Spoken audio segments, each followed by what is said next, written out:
Hey guys, welcome to a bit of a different video. I didn't really have this planned for the day, but I just kind of got inspired.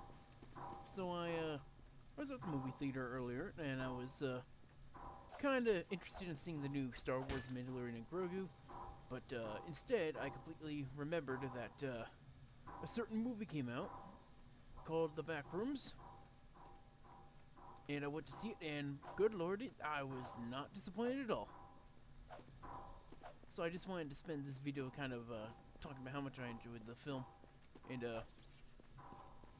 I'm here on TF2 and I just pulled up a freaking Backrooms map for, I don't know, just a setting point. Or just for the setting. And I'm playing demo here, and my little outfit I have here is intentional. Cheers, mate! If you've seen the video, you'd probably get that reference of why my demo looks like this. Cheers, mate!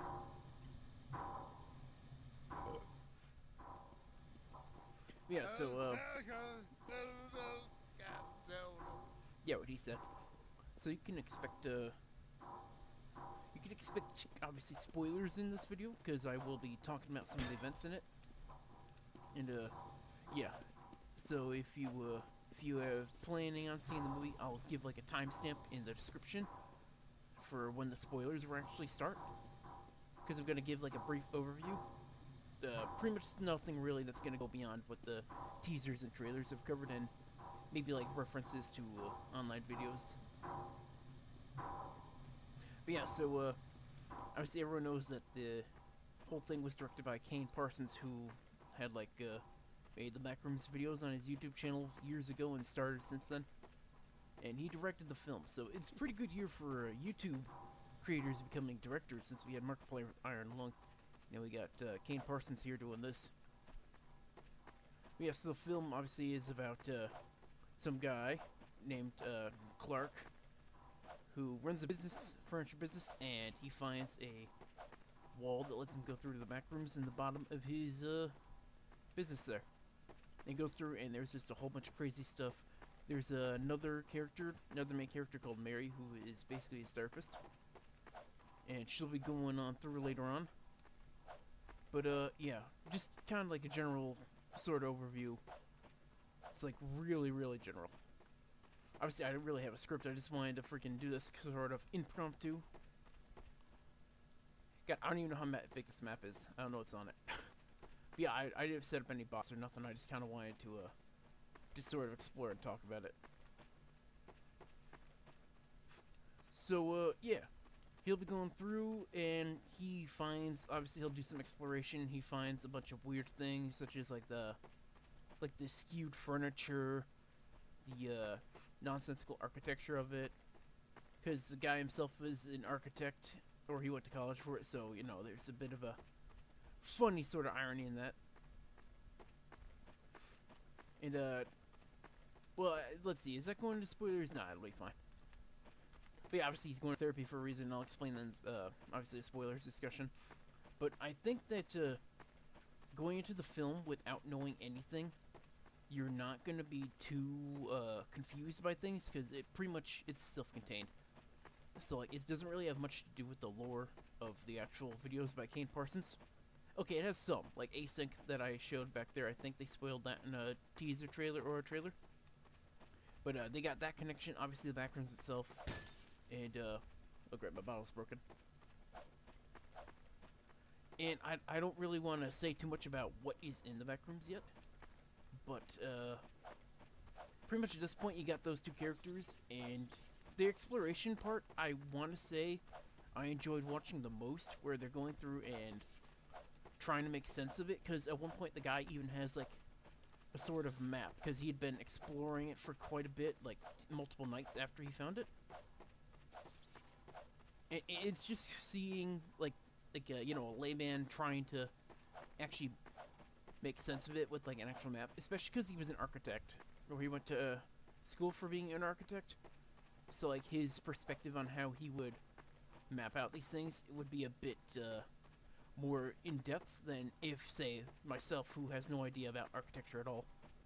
I didn't go to college for that. Would try and map it out. Yeah, as he's doing exploring, he brings in some other people, um, wants to do research on it, and he does tell the therapist, Mary, about how he found the Backrooms. I think they show that in a trailer, too. Cheers, mate. I always love that taunt. Oh, And from what I understand is these characters introduced in the film are also specific to the film. They're brand new to the film. They never showed up in any previous work, so that's why I like to think it's a self-contained story that is drawing off of certain aspects from Kane Parsons' other videos. Because obviously a lot of other videos that are made about Backrooms content, they have similar things where you have, like, you know, hazmat guys, similar monsters, concepts of different levels and all that. But since it was made by the guy who made the found footage films, I don't know. I'm still kind of debating on whether or not it's self-contained within the film itself, or it's supposed to be connected to the actual YouTube videos. Oh, that's good. What the fuck is that? Sounds like Legend of Zelda music.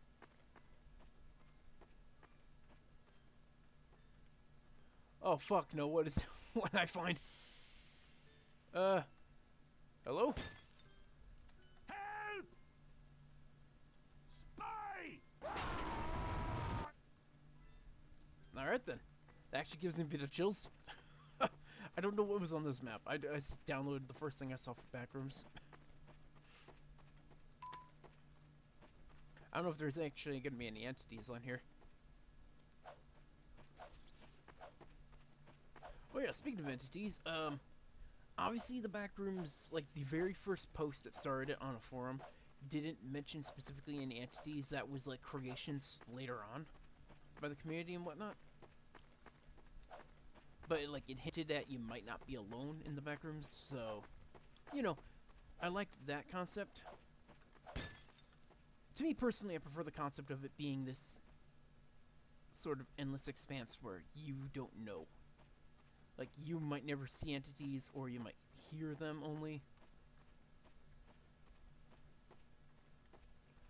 But, like, how the community kind of took it off with creating so many different levels and monsters and everything. Sort of seemed to, like, trendify the sort of whole aspect. And I know that at some point there was a time where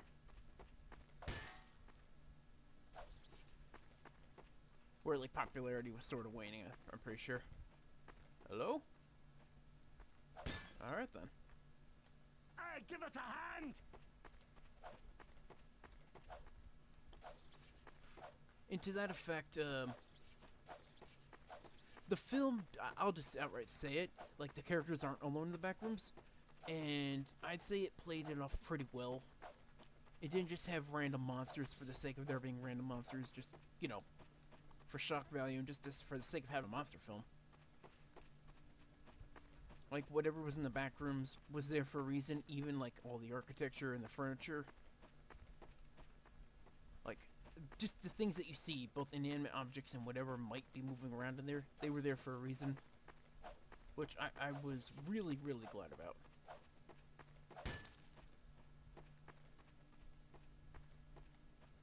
I actually don't know how far this goes. Good lordy. There's the other team spawn.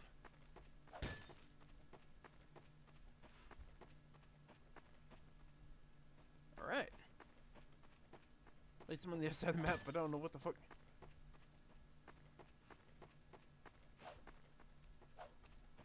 Anyways, so the film was placed in the 90s. They pretty much had it set at... Oh, God. Hello? The film took place during the 90s, and... Oh, fuck, what did I do? Hello? Okay. That explains the holes in the ceiling. And they did a good job with the costumes and, like, the film techniques to make it really seem like... Medic! It took place like that? What the... Hello? Alrighty.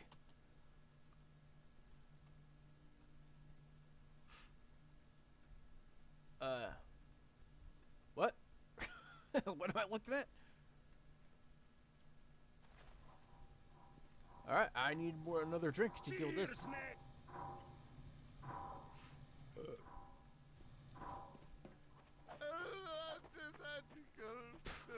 So being set in the 90s, they obviously had to make it seem appealing or reminiscent of the time.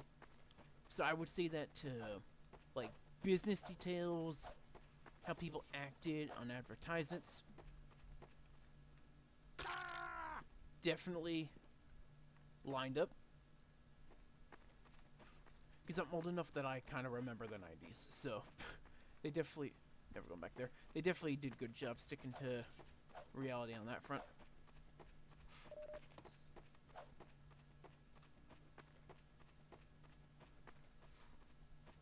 So I don't know if there's anything actually on this map. Like, I'm seeing all these things everywhere.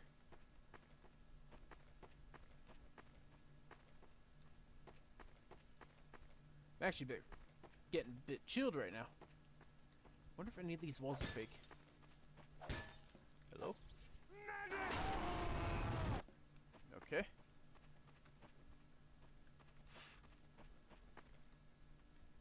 Son of a bitch. I'm lost. Oh, I remember this from the very first found footage by Kane Parsons, where you're just running through from the bacteria monster. Ugh. I don't know what's around any corner.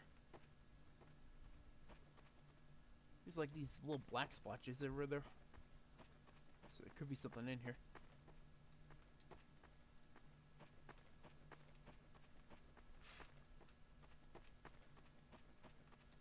Hello? Alright then.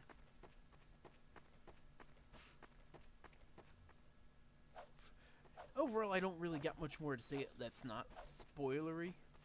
So I'm just gonna say overall that if you're a fan of the Backrooms, you'll see this as more like a love letter to you than if you were, coming into it first time. So if you're a fan of the Backrooms, I definitely give the film a 9 out of 10. And if you are coming into this cold, this is your first experience with the Backrooms, I'd say I'd give it a 7.5 to an 8, because it's definitely a cosmic horror sort of film. And they try to combine that with a more grounded sort of horror and a psychological horror at the same time. So you might enjoy that combination, you might not. You might enjoy some parts of the film, you might not. Yeah, that's pretty much all that. Now I'm just gonna go ahead and I have to remind myself that now it's time for the spoiler section. And now for the spoiler section we have here. So the film is pretty, I want to say it's pretty obvious as to what the Backrooms are. They literally say it multiple times. And that, there's my Gibbs were. And that this whole space, this whole area, first of all, it is an actual physical space. So when you come into the Backrooms, your body is physically here. It's not just like your mind or your soul being put here and your body is somewhere else. You were physically here. You can touch things, you can run into things, you can get hurt and killed by things. But the whole Backrooms is like some weird physical dimension, or I've not seen this control point yet. It's a weird physical dimension where memories of the real world get imprinted onto it. Or I guess you could say it tries to remember points of time in the world. In the movie, however, they seem to be like, I want to say localized points in time. Because what they show is going to be like small sceneries. Like, there is a kitchen, interior kitchen. There was a Christmas tree. There was like a weird little sort of bar table, I want to say. I'm not sure what that type of furniture is called. There was like living room looking things. Don't stay still. I'll try not to. But yeah, just it didn't seem like it wasn't a whole giant like city put in here. It wasn't even like a whole freaking like small town. It's localized, so like no real imprint or point was like bigger than I'd say like maybe a small street with like few houses on it. But all these areas were connected together. So how I would describe it is the base part of the Backrooms is like this, where it's just a yellow wallpaper, fluorescent lighting, and then parts of these imprints are superimposed upon it. So, like say with the kitchen, it was a room that looked exactly like this. You know, this kind of paper and everything. But there was the table, chairs, a sink with cabinets in the corner, a street. Like, it was still inside a room. Obviously, it was much bigger, but had this wallpaper, this kind of ceiling. But there was, like, the fronts of houses stuck into the wall. There was, like, a street going right down the middle on the carpet. Which is pretty interesting. So it seems like... They say in the trailer, the more it remembers, the less it does. Which kind of goes into that, in which it's remembering so little, even though it's trying to remember as much as possible. And it doesn't explain how or why the Backrooms is really remembering these parts. It didn't make any mention of, like, some sort of greater intelligence that is, like, controlling this place, or this place is the mind of, that's trying to just remember a human world. It just seems like it's a natural or automatic process that seems to be happening nonstop. Oh nice, found a squirt shot. Anyways, sorry I had to step aside for a bit, but I figured I'd let the round timer go down anyways. I just want to check out Blue Spawn, which is, admittedly less impressive since it's just another Backrooms room. I forget where I was at, which is honestly a bad side of having a script made, but whatever. So I guess I'll get back to, Clark, who is running this furniture store. It's a failing one, mind you. And, he's not too happy about it at all. He, can't keep up with bills. He's developed or had alcoholism. Can hardly pay his employees. He's only got 2, I think. And as a result, his wife fucking kicked him out of the house that they shared. Which is also because he revealed he had an argument with her one night when he came home super drunk at near midnight. And he seemed to be like... I want to say almost, I don't want to say jealous, but he, like, got mad because she was going to school for being a lawyer, and she was taking off time, and he was paying for all that. So, you know, that plus his business failing, he was pretty mad about it. So he's just got all these negative emotions welling up. And once he's kicked out, he has to fucking sleep inside the store. He has to use, like, one of the display beds to sleep in. It's honestly pretty sad. And, at one point they're filming an ad where he has to dress up as, like, a pirate. He has his 2 employees filming. And, he's not enjoying it because he's wearing a freaking peg leg prop, which is probably uncomfortable, and he sits on a chair that fucking breaks. And I'll get into why that's important later on. But, after that, he then has an electrician come by, and his electricity bill is super fucking high. And when they go down the basement to check the breaker, they find that the breakers are mostly normal except for, like, 2 new ones that seemingly had showed up recently. And, like, they don't know what the heck they're for, but even when the store is shut down at night, the electricity is still being drained somewhere. And, like, these new breaker switches are a whole different color. They're put on, like, a sticker sign, so a bad spot, or a weird spot, and they're placed at a weird angle. So, like, you know, they're definitely weird. Which, straight up, is obviously a breaker switch to the Backrooms, which is connected to his basement through, like, a wall that he can walk through. And I find it interesting because the switches definitely aren't normal, so it's like, somehow the Backrooms connected, and matter from the Backrooms is manifesting right there on the outside. I think I've already been down here. I want to see where that dead guy was. So yeah, after this, Clark goes into there, and he, like, finds the Backrooms, obviously. There's weird furniture everywhere, and obviously, I want to say it's, like, clear it's not normal furniture because it's, like, warped in sizes and dimensions. some of them are clipping into the walls and each other, which is like, obviously it's not normal matter. At least I wouldn't think. Or not normal furniture, excuse me. It's like something saw a bunch of furniture and then just freaking copy pasted it there. Because like there are like 2 chairs stacked on top of each other, but when he tries to pull them up, or one of them up, it's just like one solid piece together. Like it was never 2 separate pieces put together. Like it came into existence as one piece that happened to look like 2 chairs stacked on top of each other. And there's like a backward stop sign, which he is able to pull out, so strangely enough, stuff from the Backrooms can be put into the real world, which, alright, it's, oh, hello. Scout. He's hurting me. What's that? I don't trust that chair. Anyways, so he's doing exploring, and he finds like a weird room where it's like a cardboard cutout with a tape playing noise. And he goes there, and there's like a camera, so that's why I'm seeing async setup. And at first, it seems like, at least I thought it was like used to like attract humans who may get lost in the back rooms.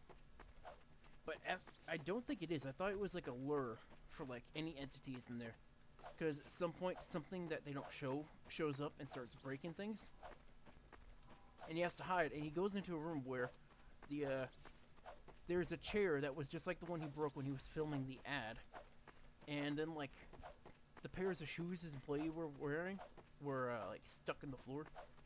So it's like that was a point in time imprinted on the Backrooms. And at some point after that, he keeps on exploring, makes a map, tells Mary, his therapist, about it. She doesn't believe him or something. Then he brings his employees to the Backrooms to help him explore. And that goes completely fucked, because one of them goes down a level, tied to like a bed with a rope up at the top, and he gets freaking pulled by an entity, and obviously killed.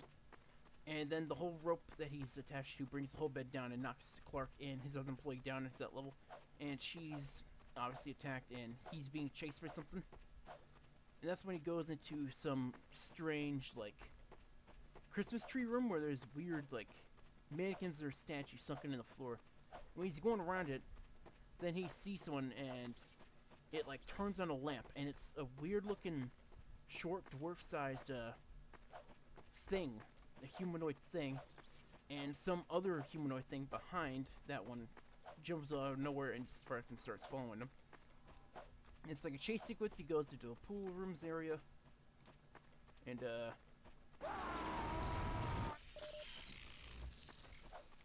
he hears his other employee speaking through like a wall, but she says it's glass. She's looking through and she can see him, but he can't see her.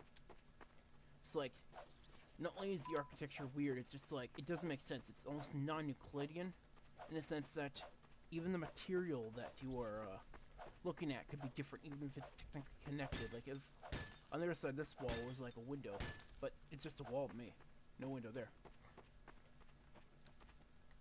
I wonder if I can get up there.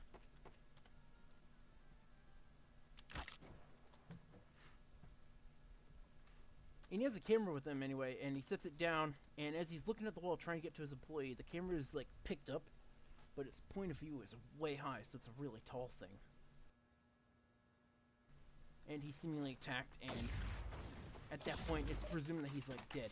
And then the center of the film then shifts to Mary, who tries to find him.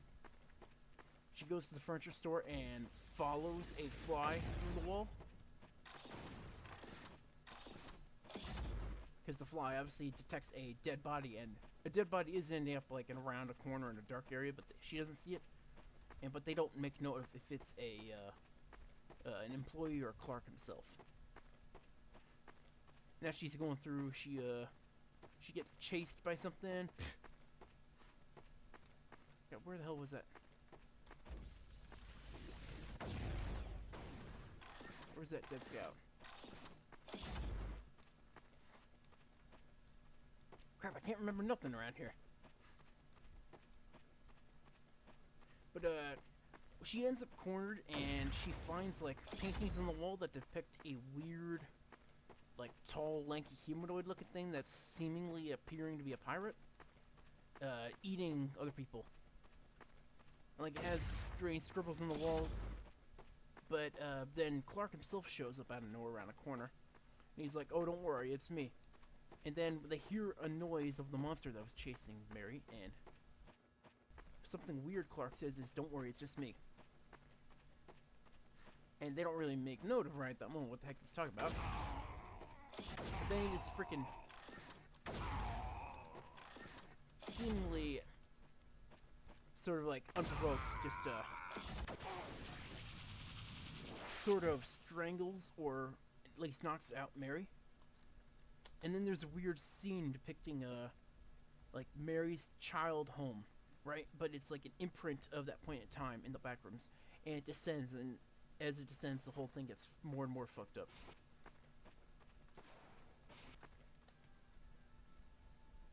Let's switch to the thermal thruster. I want to see if I can get up there.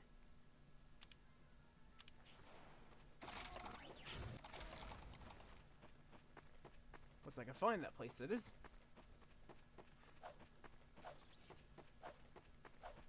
Anyway, as the scene descends through these fucked up versions of it, it keeps going and going until there's like nothing left of that scene to, and then it just is complete backroom sort of area. And then at the very bottom, it cuts back to Mary, but she's tied up to a freaking dining chair. And this scene is obviously, I think, one of the most interesting scenes in the whole fucking film. Where she's sitting strapped to this chair, and you see Clark setting the table for her. It's like a dining table. And there is more people than them in this room. Like, it shows a, like an obese guy wearing a striped shirt. You see him. But they don't show his face. And that's when they then cut it to zooming up on his face, and he is majorly fucked up, where he's got like 6 eyes and like 3 noses fused together, one on top of each other, like going up his face.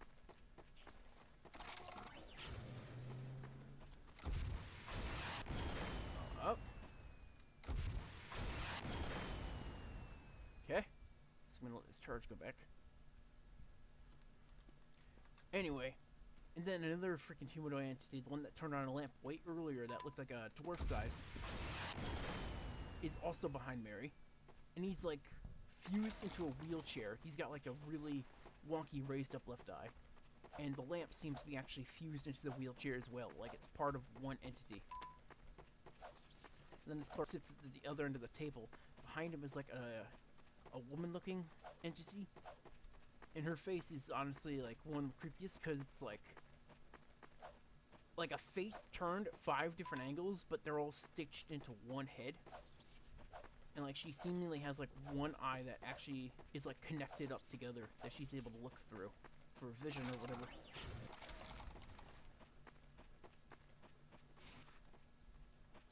Shoot, I can't go through there.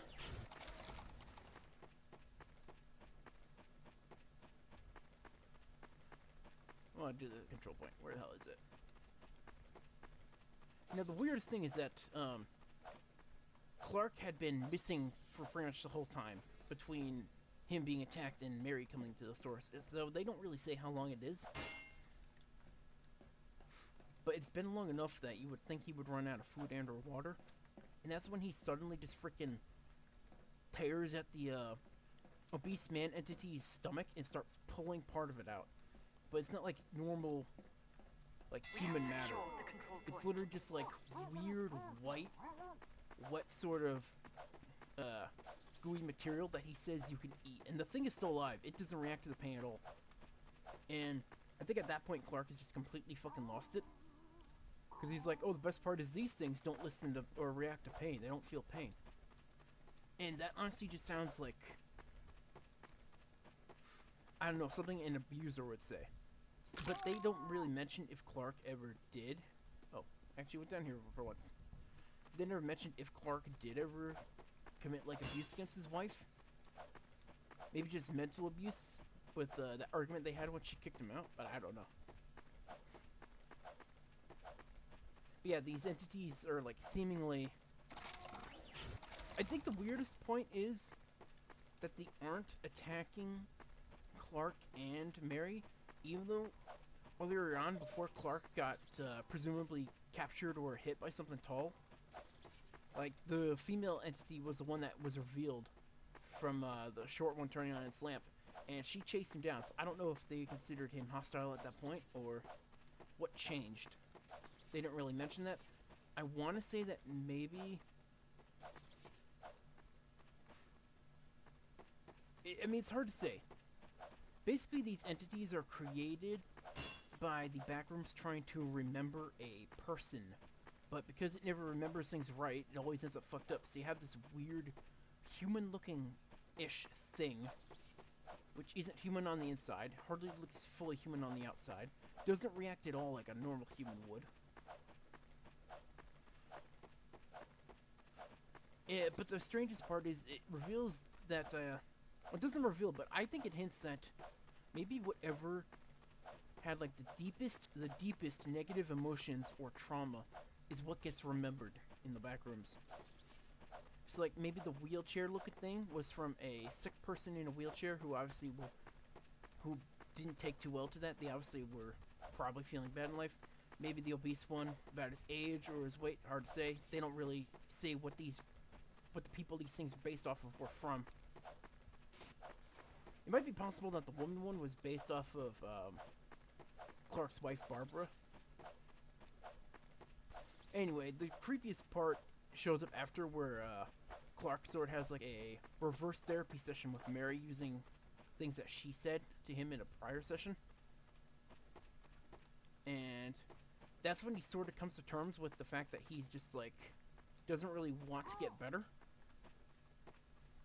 And I would say that probably isn't a good thing to get your client to think.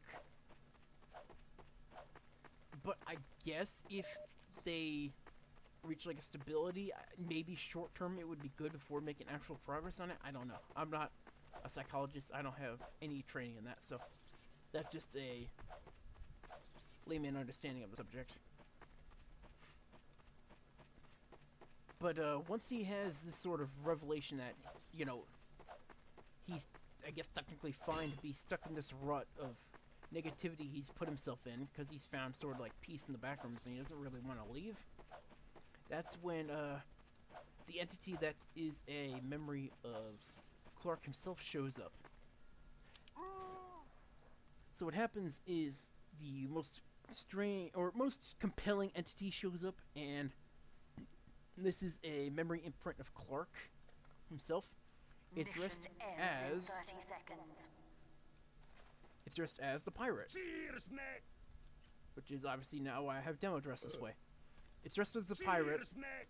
and has a peg leg. It doesn't have like a left leg with a peg leg prop attached to it. It's just a full-on peg leg.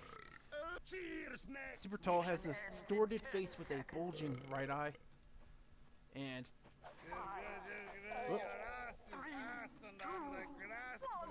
Cheers, mate. Victory. yeah, easy win when there's no one here. Hey, you think you're better than me, you're good for another thing.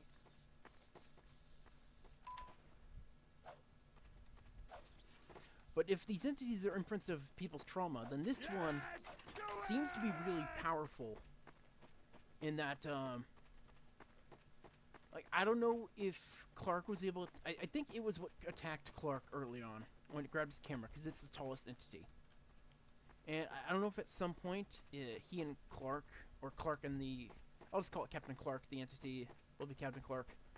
I don't know if Clark and Captain Clark had like a weird understanding at one point, but Clark ended up unharmed, seemingly. And he was just passively left to exist in the Backrooms.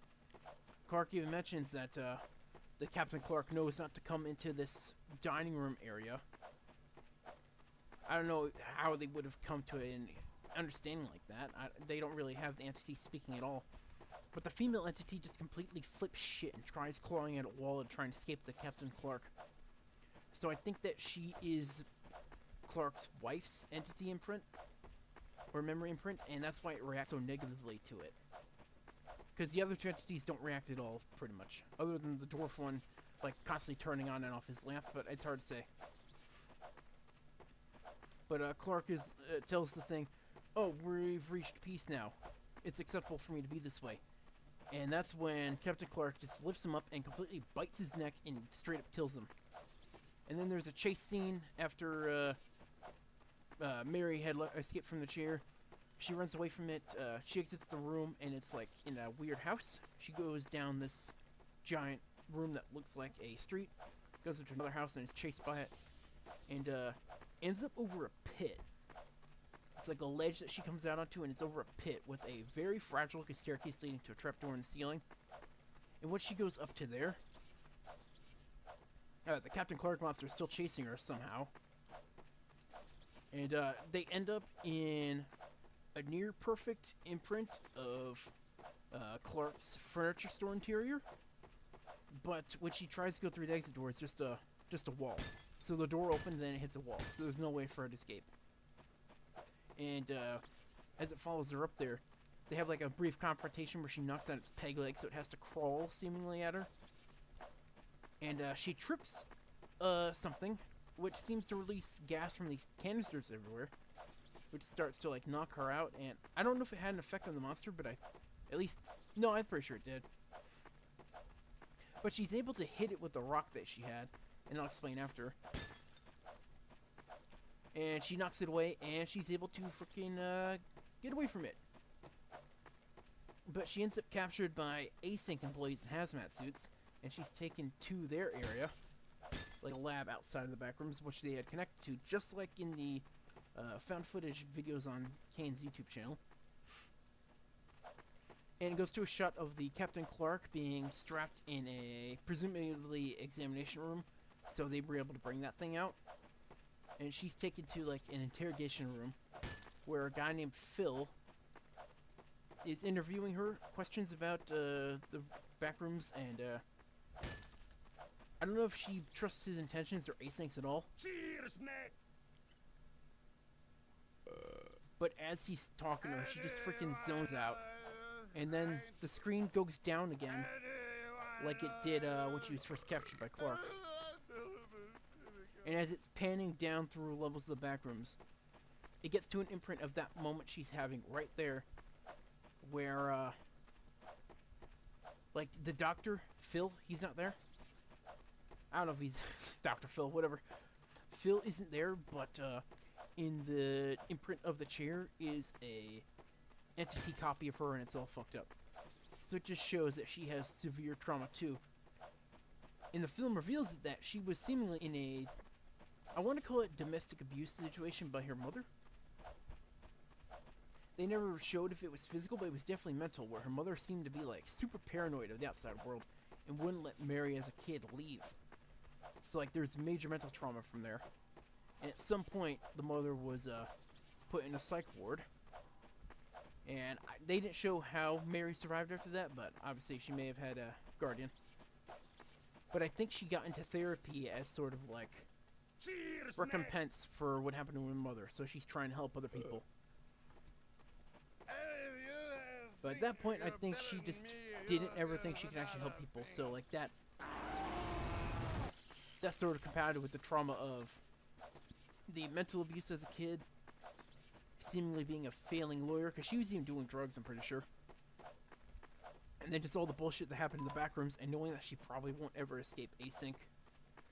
Dead or alive, maybe? They may have her stick around alive, or they may just straight up kill her. I don't know. But it just goes to show that memories and trauma can be very influential on events and people in the world. And it just, I don't know, just really hit. Like, if you're looking at it from a perspective of a fan of the Backroom series, I'm not sure if they've ever had that sort of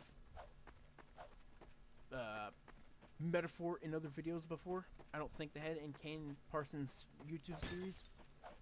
But I think it was a nice sort of interpretation of this place. They didn't have any like sequel bait hinting at further continuations of the story. But I mean, it's looking to be a big hit, so we may see a sequel, or it'll be an anthology series, or what, prequels, I don't know. But yeah, I mean that's pretty much all I really have to say about it. I really enjoyed the film. I highly recommend it, and I would say check out Kane's video series on YouTube. It's great analog horror. He has some non-Backrooms analog horror there too. And I am excited to see where he'll be going with more horror stuff in the future. Yeah, thanks for watching, and don't walk through any walls.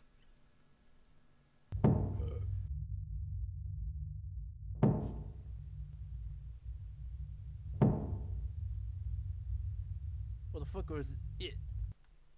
What do you mean by it?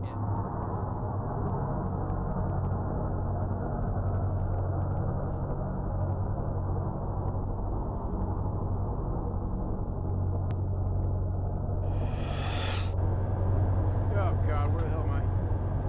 Alright, so, the Backrooms bullshit continues. I'm here playing what is the first Backrooms game I ever played back in, like, 2019 when it came out. So, like, pretty much when it was starting. This was, I think, made around the time when the, Creepypasta came out.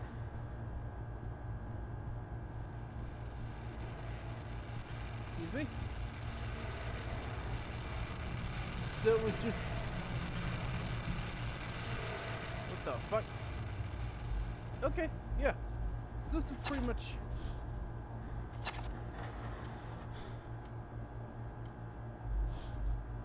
It was pretty much made just when the thing was out. Fuck you. And this was back before, like, any entity appearances were, like, you know, considered.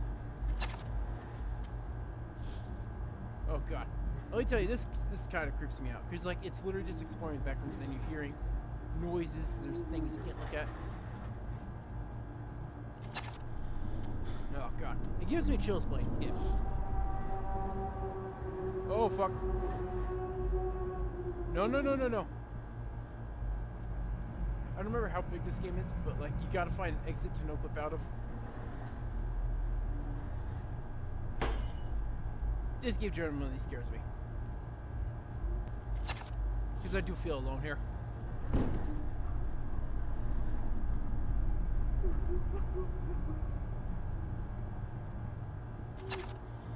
Oh god.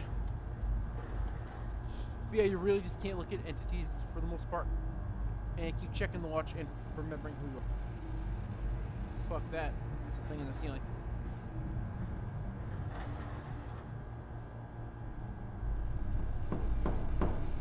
There's something over here. Okay, stay away from those tiles in the ceiling. But after going through my Backrooms review, I figured I'd tack a bit more onto the video with more Backrooms content fun. Because, you know, who doesn't like the Backrooms? The wallpaper is moving and so is the carpet. Oh, fuck!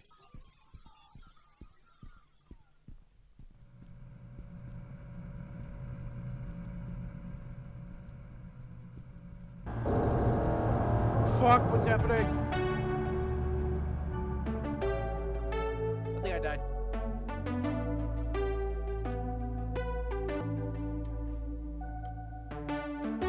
See when the prompt appears beneath the watch. Yeah, I got it. I think I just went too long without remembering who I am. And like you lose it and then you're consumed by the Backrooms completely. 600 million square miles, good god. I wonder if that's bigger than Minecraft.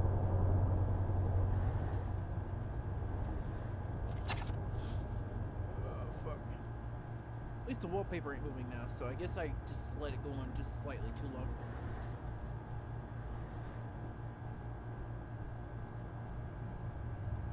I don't think I've ever found the eggs in this game.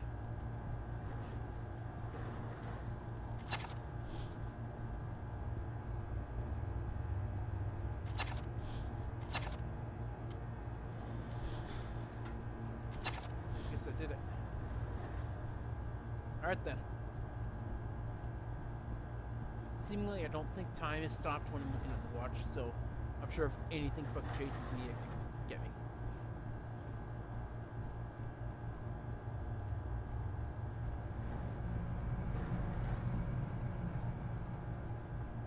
But this is the kind of backrooms that really scares me.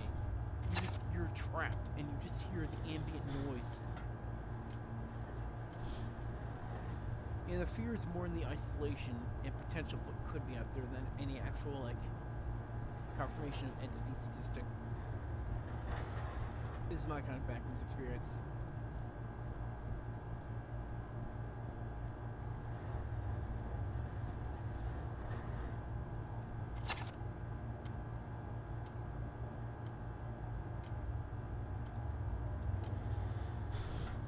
Okay. So far, so good, I think. The wallpaper is not moving, so I'm not insane yet.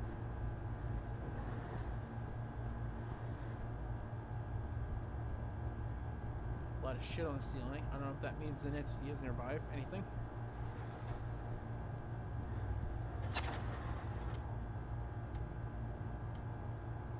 Well, you know, it's just a simple little game, but it's effective in the scares for me.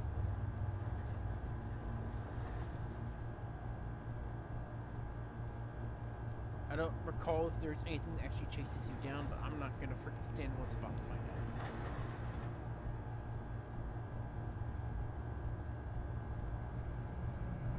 That would be dumb. Honestly, the freaking hum of the fucking lights and ventilation alone would just drive me insane.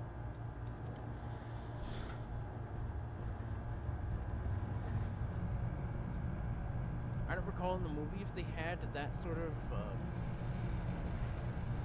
like, mentioned or amplified. Waiting, going over there.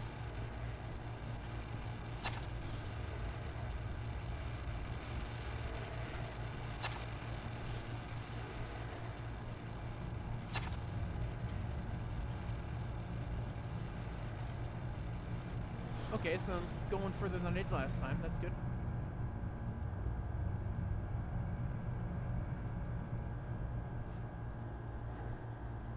So far, so good.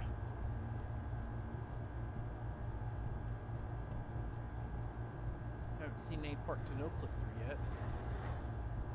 I think it will probably be obvious if I can go through an area that's not like normal floor or wall.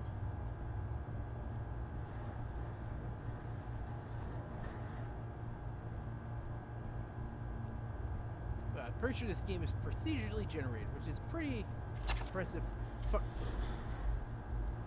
for a free-to-play game.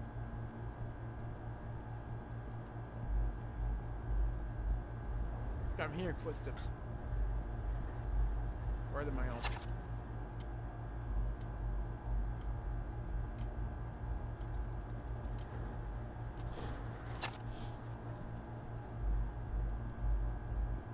I think they are my own.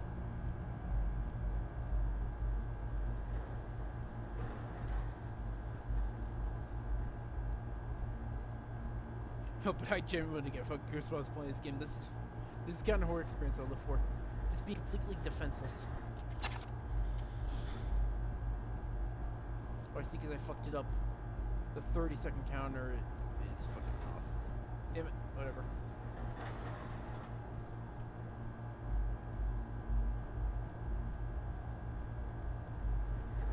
Just gonna keep going in what is roughly a single direction. Sure, I'll get out of here eventually. Here, knock on the wall, fun.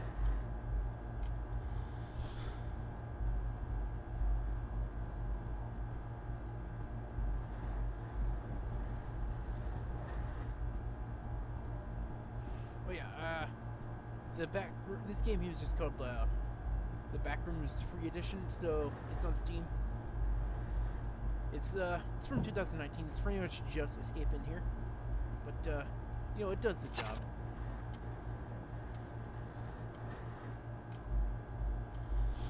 It does the job for the scares and everything. And I think there's an option to pay $3.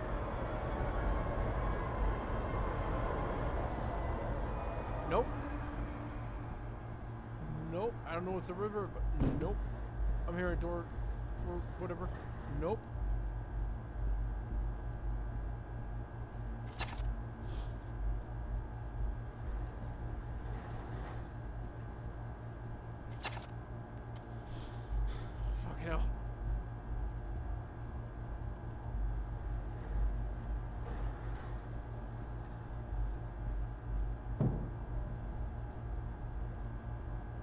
Does anyone see an exit?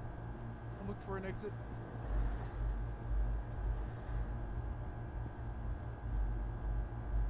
Let's go this way.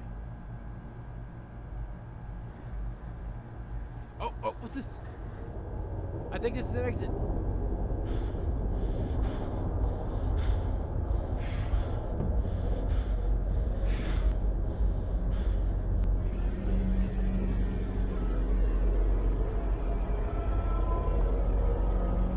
I think I did it.